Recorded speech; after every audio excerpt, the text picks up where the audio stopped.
Okay. Okay. Yeah. I mean, it might take us a little bit longer. Darren's on his way. Okay. Uh, Rodney has made me a co-host, so I have some control. So if you want to, okay, great. Review now, I can send it back up to speaker view. I don't want that on. Why? You want us to have this? It's going to be all of us. I'm going to mute all except Look at me. for Joel and We myself. can talk through this. Joel, can you unmute yourself?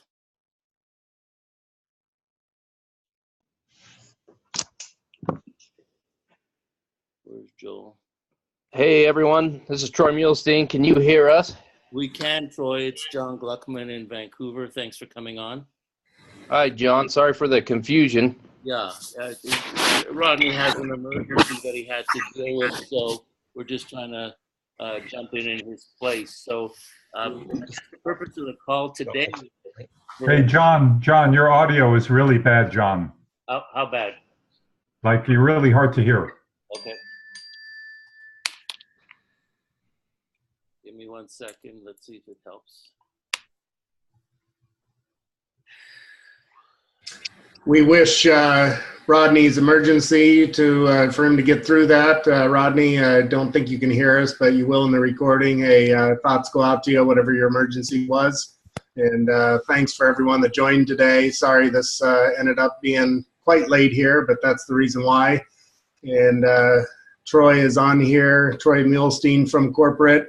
And I believe that Richard Smith is also in the room. Darren's on his way, if not here already. And Troy, is your legal team representative going to be there as well here?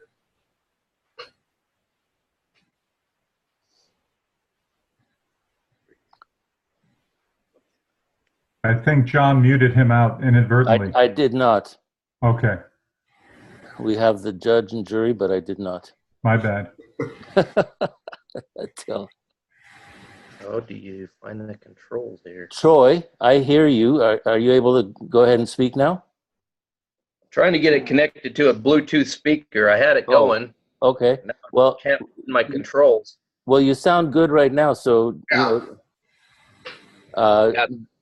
Joel was asking you whether your legal representative was going to be able to make it onto the call. Yeah, he's here. Okay. He's right now. Okay. So, Joel, why don't you start the proceedings by asking Troy the kind of questions you want everybody to get the answers to. Okay, Joel? Well, I was not prepared to be the host here today. Okay. So, I guess, Troy, we have a nice group of people on here, 46 right now. Thank you again for all joining. And of course, this will be a recording that will go out to many hundreds, if not thousands. So we appreciate everybody being here today.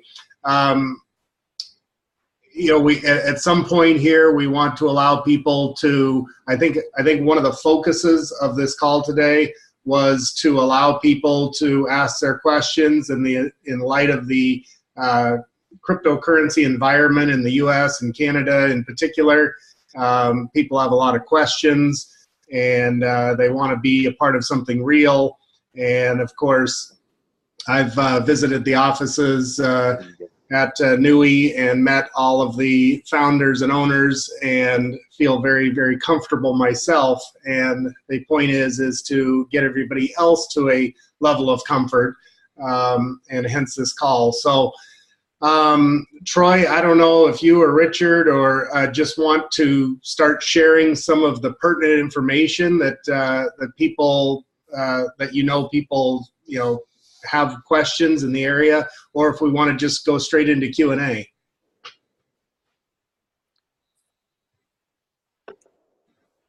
Hey, Troy, I'll jump in. Okay. All right, Darren's going to take it from here, guys. We'll kind of introduce the TV, a good overview, and then we'll jump into questions. Great. Hey, guys. First off, thank you very much for jumping on here. Exciting. Let me grab a chair real quick. Just wanted to say thank you guys for even considering, for hanging in there, for believing in us and being on this call. we are super excited to, one, be working with you guys, but also super excited about our future. And then I'm going to preface this whole conversation because I know you guys got a lot of questions and it's exciting and we'll answer them. We have no problem doing that. We've got our attorneys on here and it's going to be a fun call.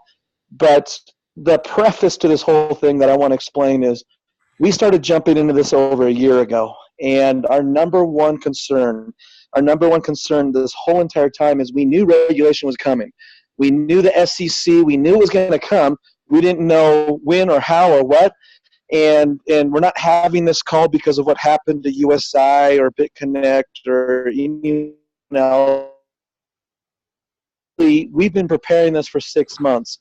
We've spent a lot of money. We've spent a lot of time. We've been working with Jones Day on many different conference call, in-person meetings, and just preparing for not what's happened in the last couple of weeks, but what's going to happen from the SEC and regulatory forces across the world. So I just want to preface this whole conversation saying that that's what we've been preparing for. We never know what's going to happen with different companies. And so most of this conversation will be based off of what we've done over the last 6 months and where we are, and then also where we're going.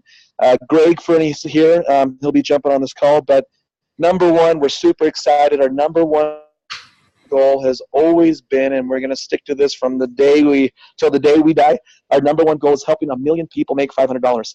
And as we keep that focus on that little guy to figure out how that they can win too, we all win. Everyone on this call, you guys have all had success. You guys have crushed it in the crypto world and know what's going on.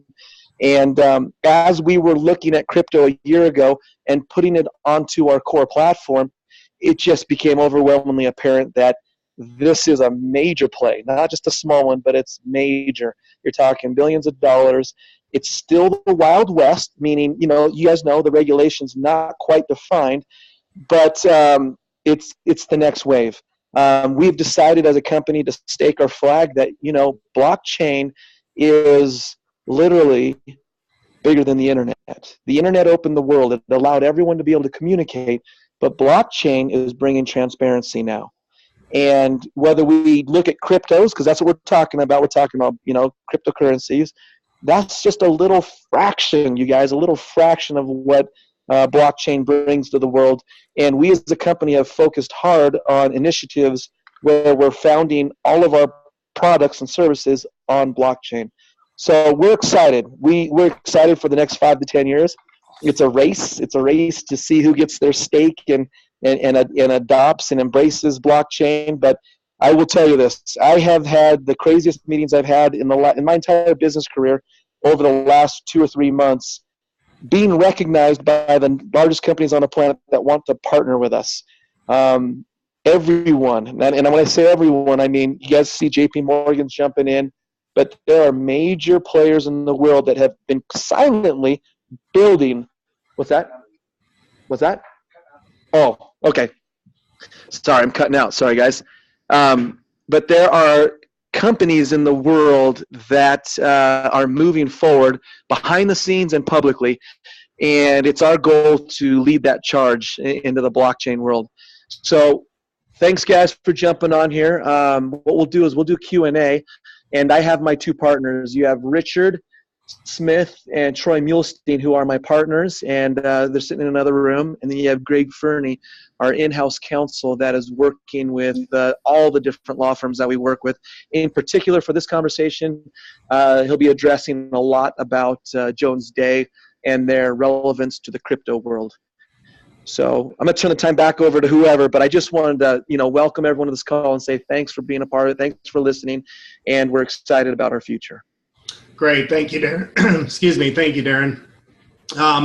If anybody, I know I was quite impressed with the fact that NUI has retained Jones Day as their counsel, and they are the largest in the United States and 10th largest in the world, with offices all over the world, something like 2,500 employees. If you go to Wikipedia and check them out, they specialize in SEC matters. So kudos to you guys for getting one of the best, if not the best, to work with you guys. So, the big thing that to me, it's not as important of, hey, do they pay this much? Do they pay this much? Can we get this return of capital? Can we do that? Can we do that? It's in the crypto world is it going to be okay? Are we going to get our money back? Is there going to be a regulatory problem? And you never know what is coming down the pike. So all you can do is meet it head on. And that's in some talks that I've already had with Darren and Troy and Richard. That's certainly what they have done and tried to do over the last 6 to 11 months as they put this thing together. So right now, I think many of you have questions, and let's go ahead and try that right now.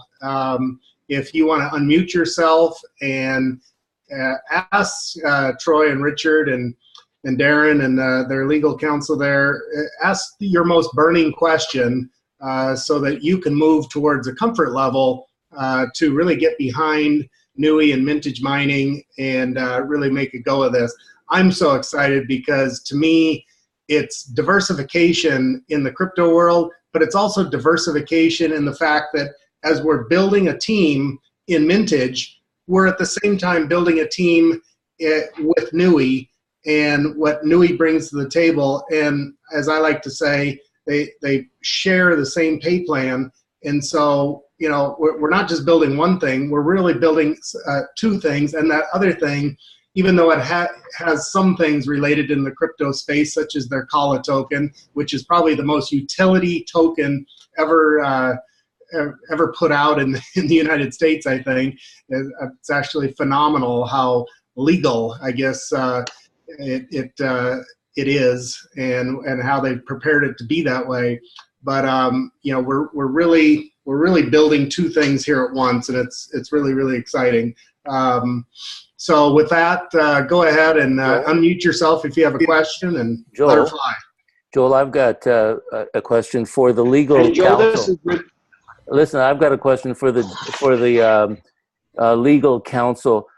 The most important question I think that's on all of our minds is, what is a security, and have we defined that we, in pooling our money in buckets and with Mintage and Genesis and other players, are we not considered in any way a security because we're putting money in, we're getting a return out? Please define for us why we're not going to be brushed with the same brush that some of these other companies have been brushed with. Yeah, Greg Fernie here. Thank you for the question. Okay. So when we have been going through and analyzing what we are doing, how we can distinguish ourselves, and most importantly, how we can operate in this regulatory environment where we've had not a tremendous amount of guidance in the cryptocurrency space and also with the crypto mining contracts as well. I know that there's a case out there that was brought against a gentleman named Garza. In looking through that, there were different counts that were alleged, but the basis of that particular case were flat out fraudulent actions, i.e. selling hash power to multiple parties and not having the hash power to sell. And I think that that's red flag number one whenever evaluating in the cryptocurrency space here.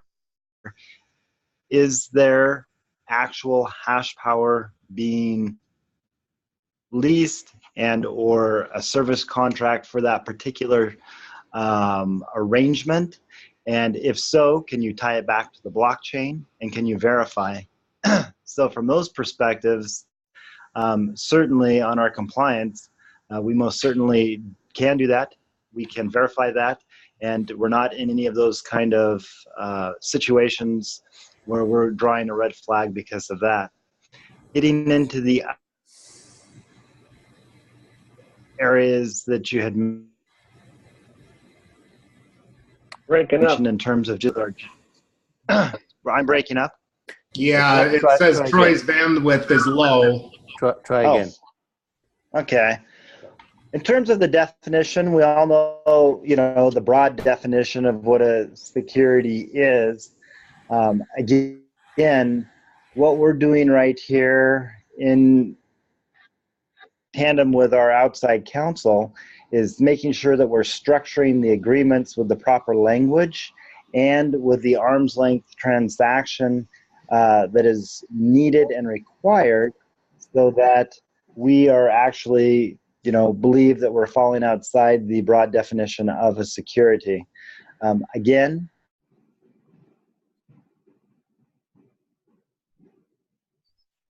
because this space is new, there are guidance that's going to be given, but until that moment comes, we believe that what we've done is to structure us in such a way to keep us on the right side of the balance sheet regarding whether or not we are involved in securities or not. Now, is there a way? I'd like to put a little bit of clarity on that. One of the things you need to understand, one of the things you absolutely need to understand is we are not pulling together monies. You are purchasing hash or leasing hash power on the servers of over 30 different clients that we work with, from Genesis Mining all the way through. And you literally are using a service contract that mines that cryptocurrency, and you use an algorithm or what we call our AI to actually mine the most profitable coins and have it delivered. But you literally are purchasing that hash power or leasing it straight up, straight down. We feel like we're in safe harbors. There's some language we're going to modify and change, but you literally are mining for every dollar that you put in. The mining unit represents that dollar that's working for you, creating the cryptocurrency that we're mining currently. Thank you, Richard. Okay. Greg Roberti had a question that was interesting. Greg, do you want to pose that question? Sure. Like I wrote in the chat box, someone had a while back had said that NUI had a phrase in their terms and conditions that one could not be a resident or citizen of the United States. And I understand that's been removed from their terms and conditions, that phrase. I also understood that that same language was in the Mintage mining terms and conditions. I was wondering if that had been removed or not.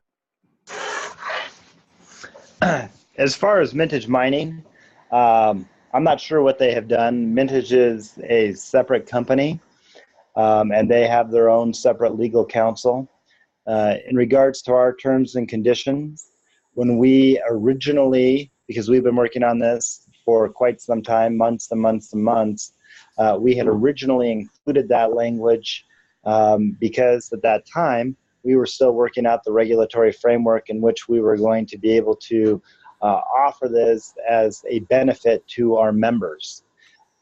We have modified the language based on updated advice and counsel that we have received, as well as some of the modifications to what we are doing.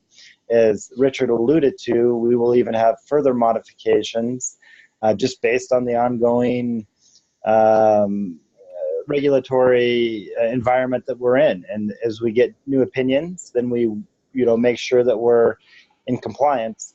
One of those is absolutely when you or anybody is going to be purchasing a mining unit, that's an actual direct correlation to hash power, and that is directly related to that individual, meaning we are not pooling resources together, and we are not doing a broad fund, so to speak. That's an individual purchase for an individual set amount of hash power.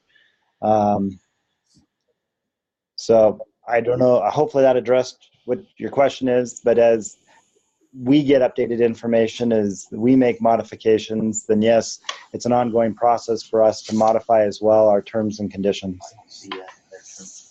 Hey, Greg. He's looking over Mintage mining terms and conditions, and he's not seeing it. So the language has been stricken from both sides, both the NUI side and the Mintage mining side. Folks, you guys on the line, a lot of what you can do to help us is the culture of which we build with. You need to understand we do not do any trading. We'll never participate in trading. We're not in the business of trading. We're in the business of mining and using hash power on the servers that are spread across the world. And our units are tied to dollars purchased in that hash power. And you guys know as well as anybody that the language we use and the way we message to the field and grow our organization, at the end of the day, you need to understand NUI is a company dedicated in helping people. And when Darren says making $500, he means $500 residual reoccurring income. We want 1 million people making $500 residual. And if that happens, the people on this phone will make literally tens of thousands of dollars as you build out your teams. So we've got two sides of our program. We've got Symmetry, which is our core CALA and Reach Redemption Center. And we're not going to get into that much on this conversation. And then on our other side is our Mintage mining. We are trying to build up a large, successful network. And when I say network, I'm not talking about network marketing. I'm talking about a network much like ABC, NBC, Clear Channel, or even more importantly, ESPN. Because once we can do that and you literally have advertising come through your phone and be able to earn points and convert that into CALA, we will be the first honest-to-goodness utility coin. And we've got some of the major players, not in the crypto space, in the investment world, taking a look at this as an honest-to-goodness utility coin. Because, guys, at the end of the day, there's only going to be two different types of coins: investment coins and utility coins. And we want to be the first best of breed of the utility coin. But in order to do that, we got to get you the decent enough returns from your purchase of hash power over on the Mintage mining side of things. And we've done everything in our capability to make sure we're in safe waters. So when you purchase that mining contract, or that mining lease, I guess is the best way to put it, or service agreement, that money is working for you for those 52 weeks. Hey, I have a follow-up question to Greg's question. This is for Greg, I guess, over there in Utah. Did I just hear? I think that was Richard speaking. I'm not 100% sure because he didn't identify himself. I'm just guessing here, but did I just hear him say that on the Mintage side, that verbiage about needing to be a U.S. citizen has been removed? Is that accurate? NEMU.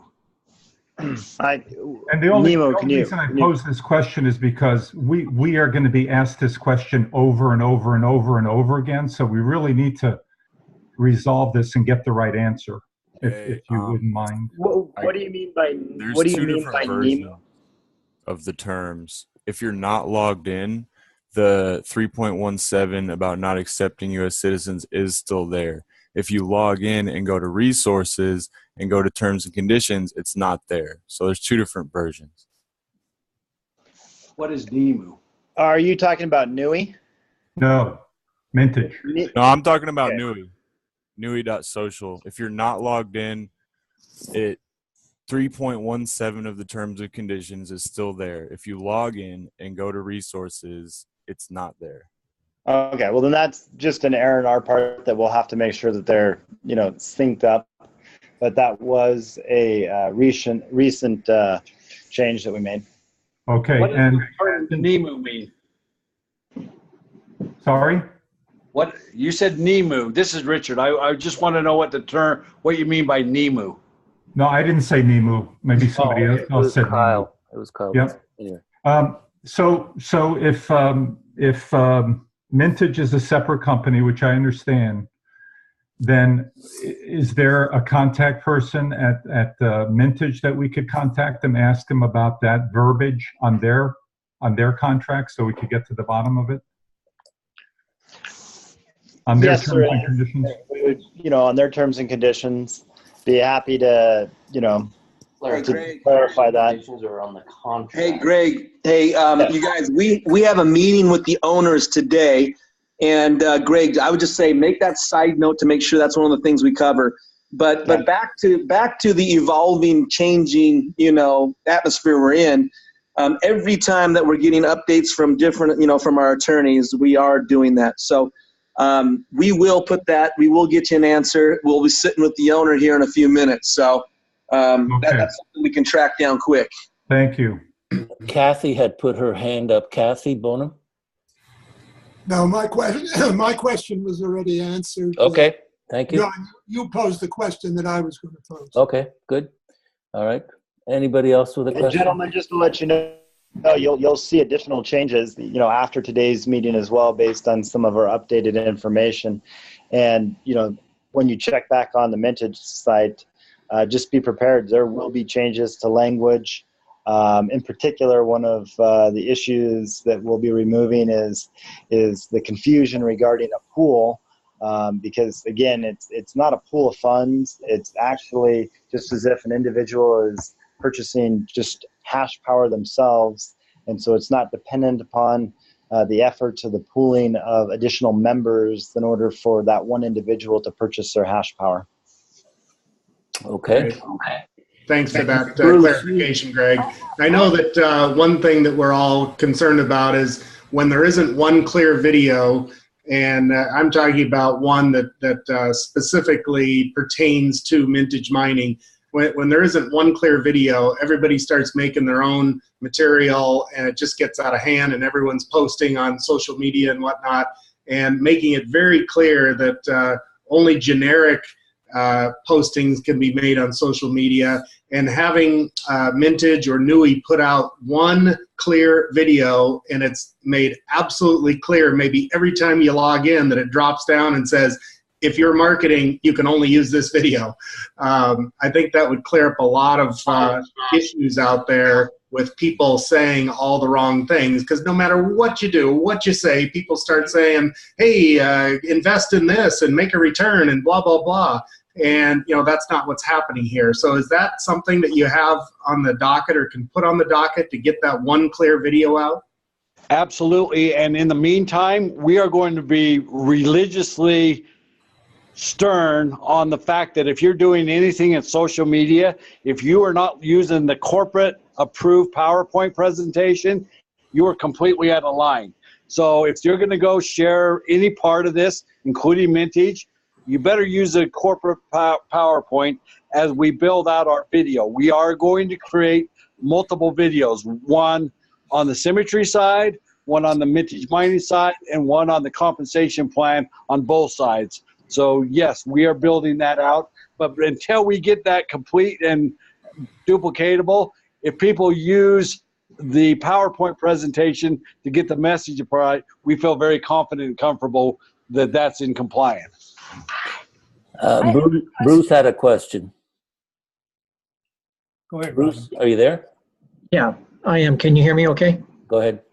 Yeah, I'm just wondering, for us newbies here who are not as familiar with what's going on, could you explain the structure or the relationship of NUI to Mintage and Mintage to, is it Genesis, or I'm not sure who the other party is. Could you explain how that's working together, how that's structured, and why it is structured like it is? Yeah, I can do most of that. This is Darren here. So NUI is a network marketing company that has an exclusive marketing agreement with Mintage Mining.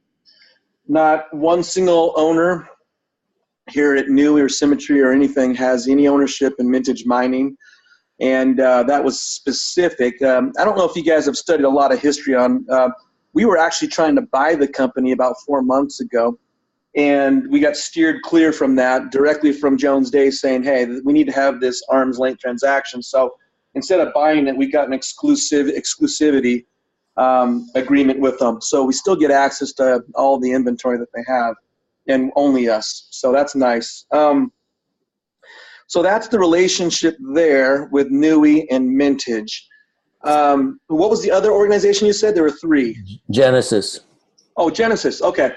So when Mintage started, and by the way, there's quite a bit of history. There's a holding company, and they've been doing this for about 2 years. But all the major conversations started May of 2006, last year, 2017, with Genesis Mining, because Mintage was testing out all their, Richard alluded to it, their AI, and using Genesis Mining's platform. Genesis Mining was able to see every single mining, contract issued by Mintage, and got really excited because their results were far, far better than Genesis. And that opened the door to conversations of inventory, opened the door as far as using AI and sharing it and so forth. And I won't go into the details there because there are contracts behind it. But it opened the door basically to get inventory and prove that the AI worked. That's what it all comes down to.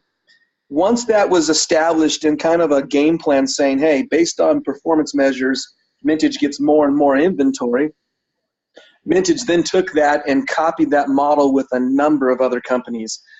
3 months ago, Mintage only had 6 different mining partners. Now, when I use that word partner carefully because I've already been told by these guys, hey, if your affiliates call us up, we want nothing to do. We're not going to say we're a partner. We do have contracts. We do have affiliate agreements. We do have those. But to actually be a partner, we don't own equity in you. You don't own equity in us and so forth. So we started getting nervous watching what was going on with the USIs and everyone else. So we expanded. Richard started the call off saying that we have 30 partners. Mintage Mining has gone from 6 to 30 different mining partners. Not only that, and this will be a fun one for you, but they also bought a few $1 million of their own equipment that they're in the middle of installing right now in the United States. When that's available, and hopefully here we can give you some solid answers, but in the next 30 to 45 days, it should be available to us to go tour, kick the tires, and all that. As an additional plus to help the new people coming into crypto mining and understand the process, Mintage Mining has offered to go house, $25,000, $50,000 worth of mining equipment here in our offices so that we have it as a demo and to explain that not only do we have partnerships, but we also have our own equipment, as an additional resource. Our Mintage Mining's philosophy, and I want to explain this. This is really important.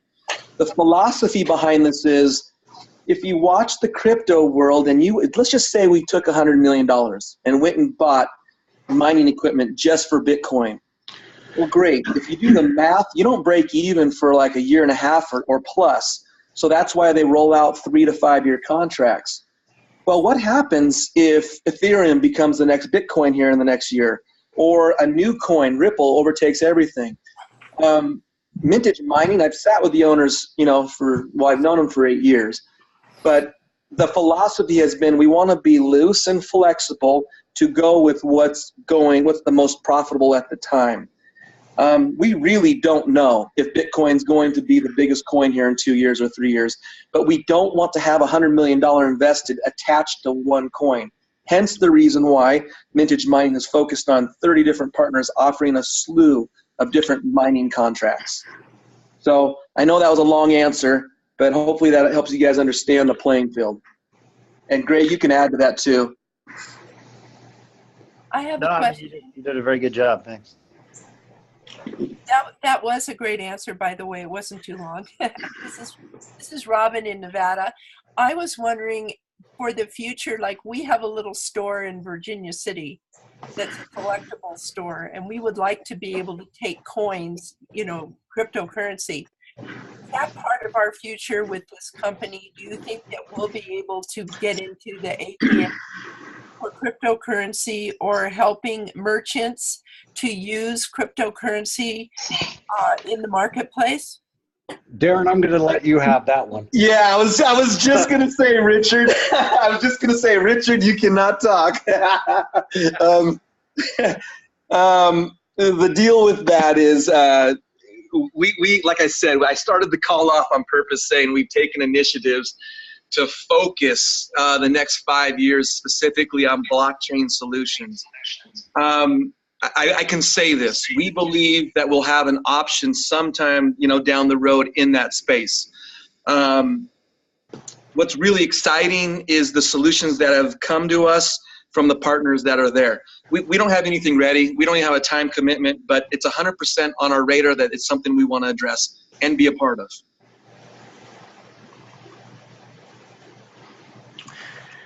Darren, this is Bill Akins. I've got a question for you. Let's talk about membership a little bit. Where are you right now with your membership, and where do you expect to be, say, 6 months to a year from now? Two-part question. Let's start with that. Membership in what? In NUI? NUI, yeah. Oh, All right, current numbers, guys, and Troy, step in if I'm wrong, but we've been pretty quiet about this, but our public numbers are, we have over 300,000 members. Active with Mintage mining contracts, you got to remember, we beta tested this for 3 months before we even let anyone know about it. We only opened it up about 3 weeks ago and have over 7,500 active accounts in Mintage. Where do I see ourselves next year?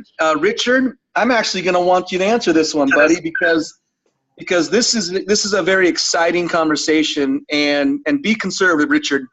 How would you respond to where we're going to be on membership for 2018? I'd be glad to be very conservative. Basically, at the end of the day, because we're using our relationship with Mintage Mining to build up a large, successful network, we're also going to roll out some very, very promising things to be able to do both sides. My goal is to be well north of 500 to 1 million active users in Mintage Mining by the end of 2018, with an upside that would be tremendously on top of that. Our whole goal is to create individuals that are greater grand themselves. In other words, carpe diem, seize the day. What we're all about here is putting you in a situation where you can use this migration into the crypto space and onboard the world into this and build large, successful teams that'll create a residual reoccurring income from them and for you. But somewhere between 500,000 and 1 million subscribers to NUI using the Mintage product to keep themselves active is a very conservative estimate on my behalf. Great. Second part of the question actually deals with the Mintage side. And obviously we have 2 ways to earn income. The first is simply to capture each bucket each week, and those returns are spectacular. But we can also compound. And the compounding can get quite costly with, say, 1 million members. Have you thought through, and I know you have to have thought through where that compounding could end up down the road, and is the company in a good position to be able to have enough reserves to cover those compounding numbers when you get to 1 million or even greater membership? Okay, I'm going to answer that. This is Darren here. As far as the compounding goes, Troy, this is Troy's #1 concern. He hits me every board meeting on this as far as inventory and what Mintage Mining's capabilities are. Mintage Mining feels extremely comfortable in the 25 to 50 million a month range of inventory. The reality is this: we bring 1 million, members into NUI. They're all doing mining. They're all doing core activities. They're just, crushing it. The second you start crossing into the 200, 250 million a month range, well, we're actually trying to get there, because that puts us at the negotiation table with the largest mining company on the planet. You guys may know they have 3 different names, and they operate out of China, and they just went public about moving to Canada because China's trying to tax them on the mining side. So we don't have the capability yet to negotiate big contracts until we're in the 200, 250 million a month mark. And it's our goal to be there by July 1st. That's an internal goal. And once we get there, then we can start to negotiate with them. But once again, you do run out of inventory. Will we run out of inventory in the next 2 to 3 years? I'm not sure. If you are, Bitmain, if you're Bitmain and you have run out of inventory, what would you do as a company? Obviously, you'd spend billions of dollars or more creating the services and the manufacturing and the ability to mine. So when you look at the future of blockchain and cryptocurrencies, it's my belief that it's not going anywhere. It's only going to grow. You're always going to need mining capacity. Whether they change it to proof of stake or proof of work, you're still going to need mining capacity, and there will always be inventory. If we run out and take it all, well, then it's a first come, first serve, for the next year, 2 or 3 years, I don't know. But it will at one point, it will max out, and it'll be a first come, first serve. Darren, I'd like to put my 2 cents on this. I've talked to some of the largest institutional investment bankers on the planet, and the migration that's happening into the crypto space. Listen, there's only 13 major blockchains out there right now, and you've only heard about 3 of them really, and that's the Ethereum, the Litecoins, and the Bitcoin and Bitcoin Cash. But at the end of the day, there's only about 13. Guys, there's going to be hundreds and hundreds of coins come into the marketplace. And with what Mintage Mining is doing by mining the most profitable coin at the most profitable time, we leverage ourselves into the forefront of whatever's going on. Most companies, they either jump into Ethereum or they jump into Bitcoin. The way that Mintage has structured themselves in and around what we're doing here at NUI is we're going to be whatever's the best in breed, that's the coin we're going to be mining. And we're only at the tip of the iceberg of this crypto space. At least that's what I'm being told by the institutional investments.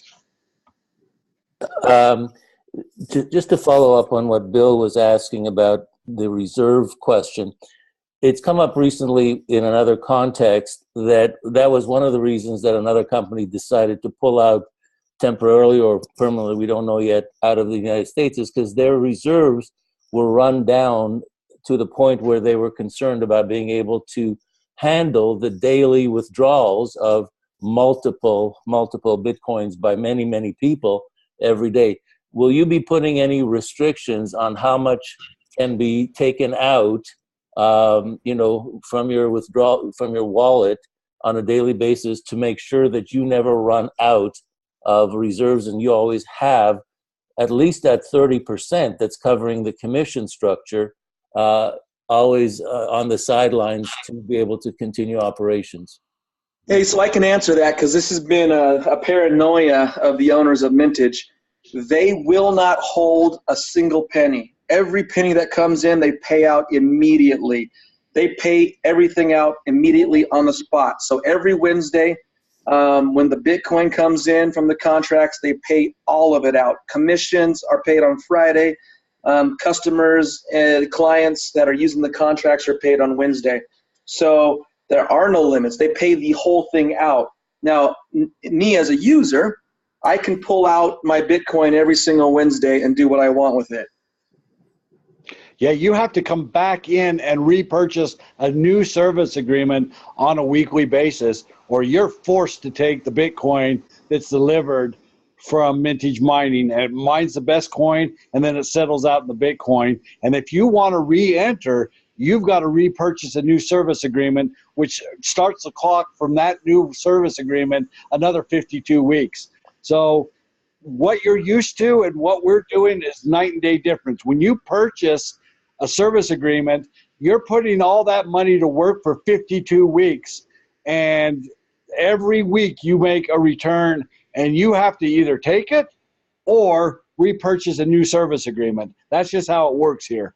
Actually, Richard, to add to that, you can let your money just sit in the wallet too. You can do that too. Right. Yeah. Okay. Bill, Bill, does that answer your question about reserves? Yeah? Okay. All right, go on, Robin. Hi, thank you. My question is for the little person like ourselves who wants to make an extra $500 a month. What does that look like? How can I train my team in order to duplicate that process to create residual income for people like the baby boomers who desperately need an extra $500 to $1,000 a month? Go ahead, Richard or Troy. I'm going to take this one. We have a one-time annual membership of $125, and we have a fast start bonus that the month you enroll, no matter where it is, you have that rest of that month. So right now we're sitting on the 23rd. You'd get all of January and all of February plus the extra month to start your 3 teams. At that point, you get your $125 back. Purchase your first Mintage Mining service agreement then, and just keep hitting the repurchase button and build a team doing that. And if you continue to do that, of course, we pay $5 up the TBS, 10 levels out of 3 teams. Continue to take that front end $5 that you make on every enrollment down the TBS and roll it over to Mintage Mining and buy additional service agreements. And keep doing that until you get north of $1,000. Then teach people how to do that exact same thing. You will literally, within months, weeks, maybe months, you'll be able to make a residual reoccurring income on the front end and also off the mining units given to you through Bitcoin. So you're literally able to break even right away and then start making residual reoccurring income very, very quickly here with NUI. Hey, I have a follow-up question. This is Attila in Tampa. And gentlemen, I really appreciate you taking the time to be on this call. And this is a unique situation. Not every company does it. So thank you for doing this. It's great. Anything that I ask is because I have to explain things to my team. So I need to know something. First 4 or 5 days that I got into the NUI side, I did bring at least 3 people in, so I earned my 125 back. That money was reflected, plus a little bit more. I think it was a total of 165 was reflecting in the back office of NUI. Great. And then all of a sudden it disappeared. And all these $5 started showing up. And I wrote to customer service. Peter was great. By the way, your customer service is to be commended. They do get back to us in a timely fashion, so we appreciate that. Great. But I don't understand. What Peter said is it should appear this Friday, the 26th, because it takes a week to verify. Okay. Now, I understand if it takes a week or possibly 2 weeks to pay out, but I'm really confused on why those monies can't be shown in the back office as money due to the member. Why that has to disappear off the screen. Darren, do you have an answer for that?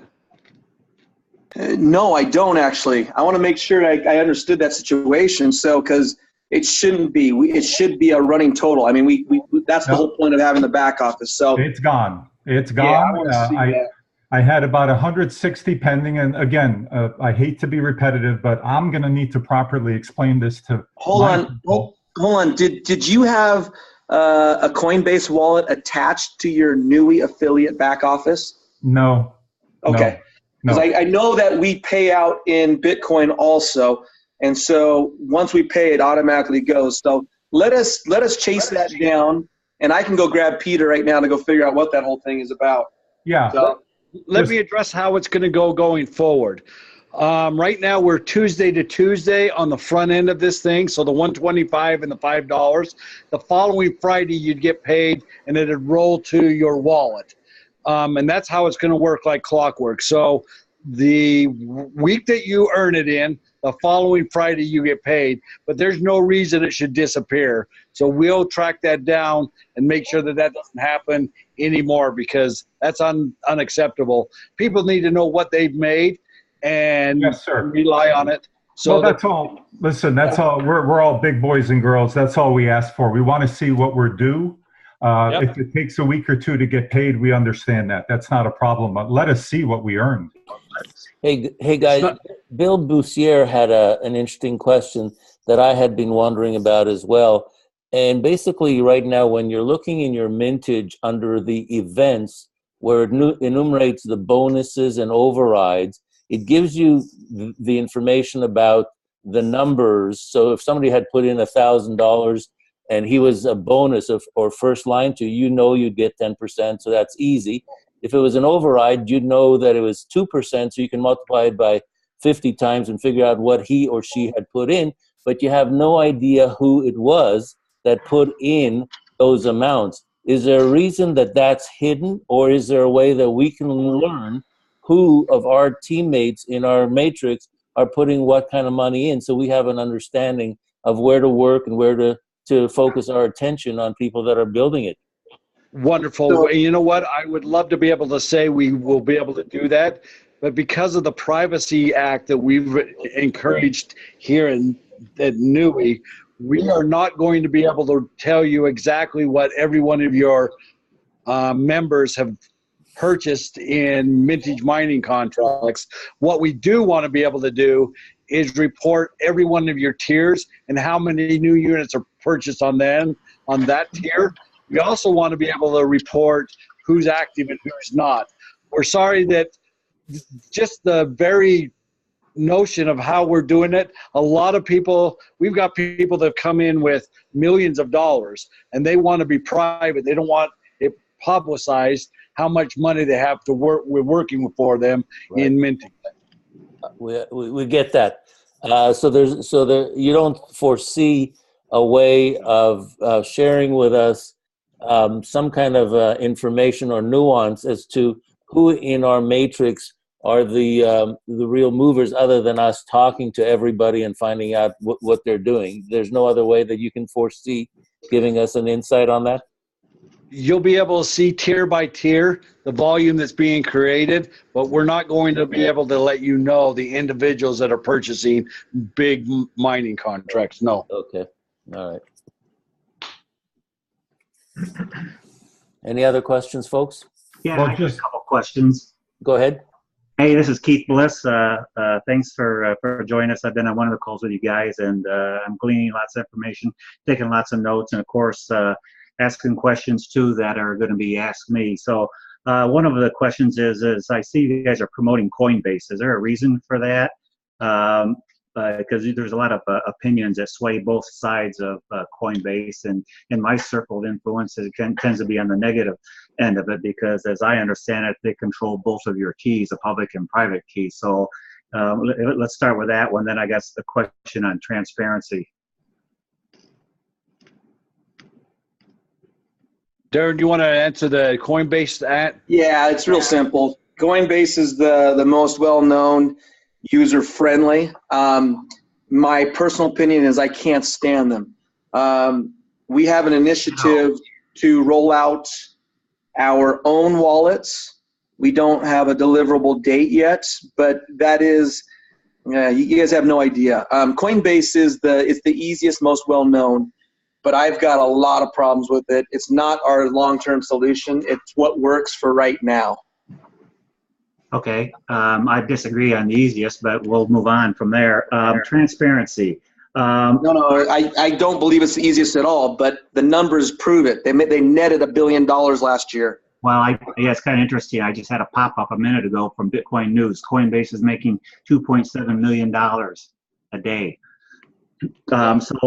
Transparency. On the contracts and the mining blocks, are we going to see who some of those contracts are with, or see some of the mining blocks? Absolutely.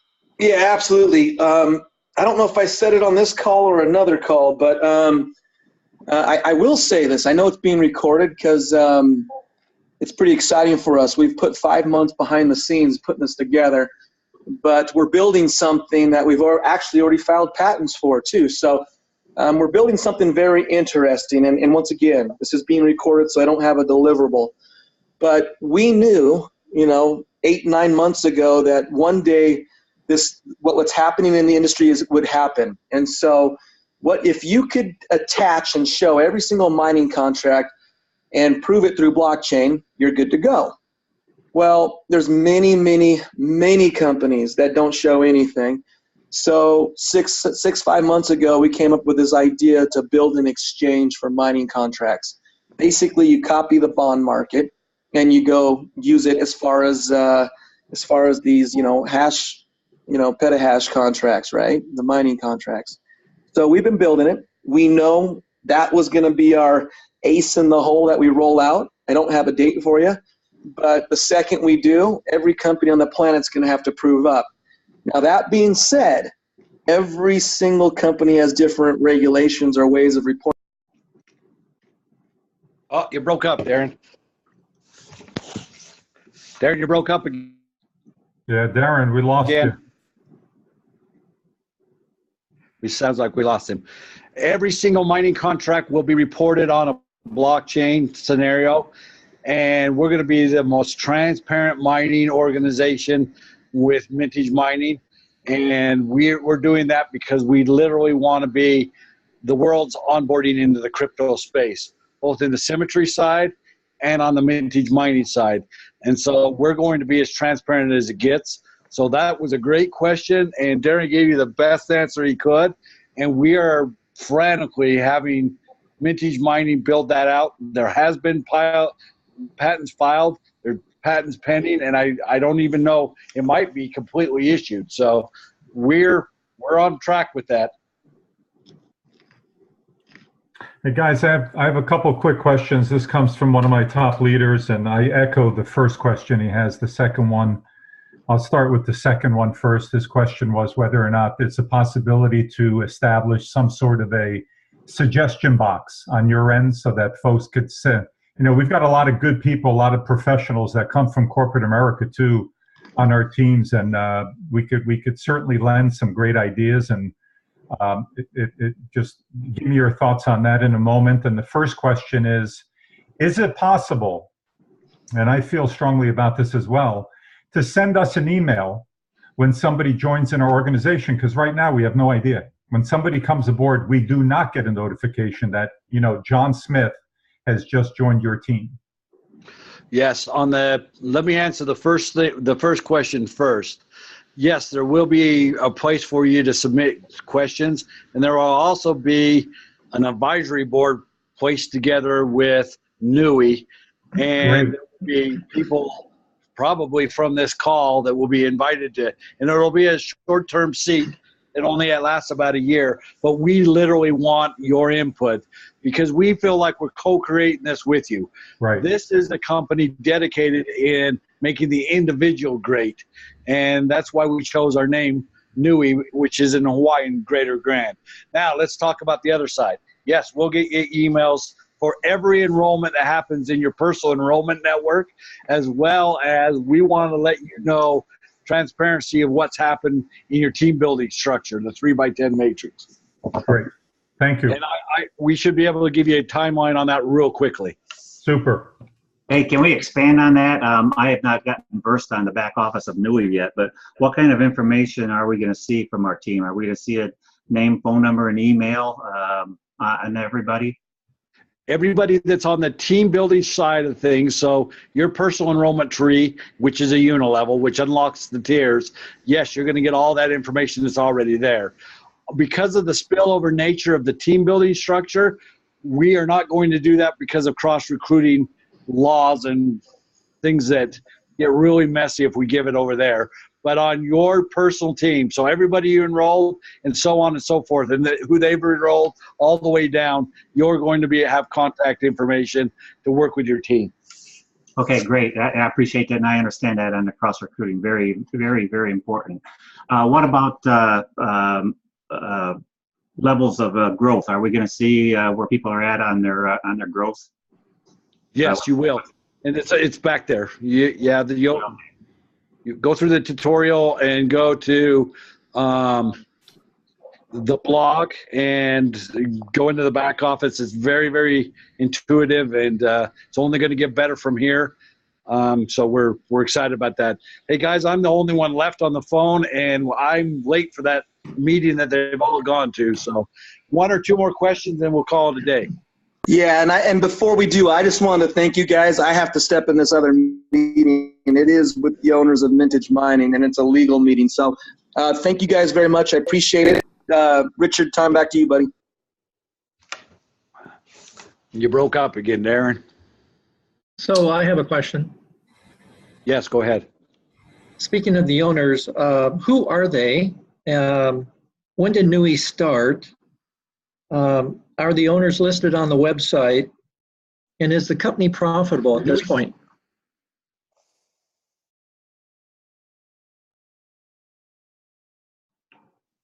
Did I come The company is profitable. We have no structure to speak of. In fact, we're making payroll. Yeah, you did. Can you hear me all right? Yeah, go ahead. Yes. Hello? Yeah. Real quickly, we are a debt-free company. We make payroll on the overhead with mining units, to be quite frank and honest with you, and we're proud of that. So in other words, the same way you're getting returns, we're making payroll with that. As well as, yes, if you go to the white paper, so if you go to KALA, K-A-L-A, token.io and read the white paper. There's a write-up of the executive team of Symmetry and a write-up on the 3 founders. We are reworking NUI's website, and you will be able to get a bio on all 3 of us. It's Darren O'Lyon, the CEO and co-founder, and Troy Muhlstein and myself, Richard Smith, are the founders of this company. Okay, great. Thank you very much. Sounds good. When did NUI start? NUI started as an official entity in June of last year. Prior to that, we were doing business as Divvy, which was the advertising or the Symmetry side of things. And Darren, with his brightness and his forward thinking, moved us in the crypto space. And there was a lot of, well, quite frankly, in Japan, the word Divvy didn't translate very well. So we wanted to go to name the representative, and the Hawaiian term of NUI came up, and we were really excited about that because we're all about making people as good or great as they possibly can. So June of last year is when we became NUI. Okay, great. Thank you very much. Thank you. So folks, thanks very much for coming. Thanks for being patient with us with the start with Rodney's challenge. I'm going to stop the recording now.